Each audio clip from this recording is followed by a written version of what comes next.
Oto guys, so mag-discuss tag teknolohiya na sad. Magsugod ta sa POS. So, kagahapon ako na kuan sa imo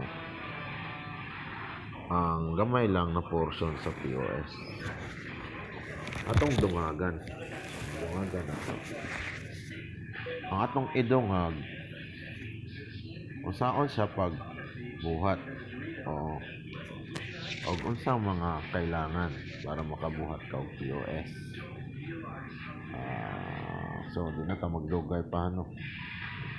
Wala man gud ko para wala ka teknolohiya pero na ko barko sample aning arit mo aning arit refrigerator mo aning barcode niya perting dako mo nang barcode nga barcode ang naana ID number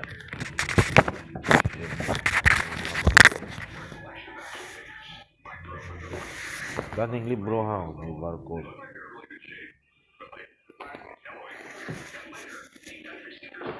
So ang POS mudagan tungod sa barcode niya nga naa sa computer ilhanan ba para pag kanang barcode mabutang sa laser scanner mugawas ang ID nga naay naka-connect na item. Kawali pag scan ato paliton man nimo no imong item. Scan na siya sa POS pag human og scan na didto ang ID number, ang pangalan sa imong item, ang presyo. Tapos the next time na mo scan na pud kag item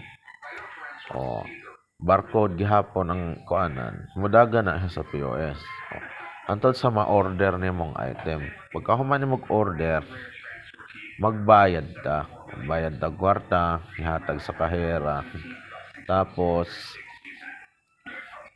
ihatag nimong sensilyo nga ihatag pud nimong item muna ang kuan POS pero yun sana pagbuhat unsa mga kailangan para mabasa ang barcode kailangan nimo kanang scanner o reader barcode reader para sa ginaingon na code backend scanner para sa physical na mo scan sa barcode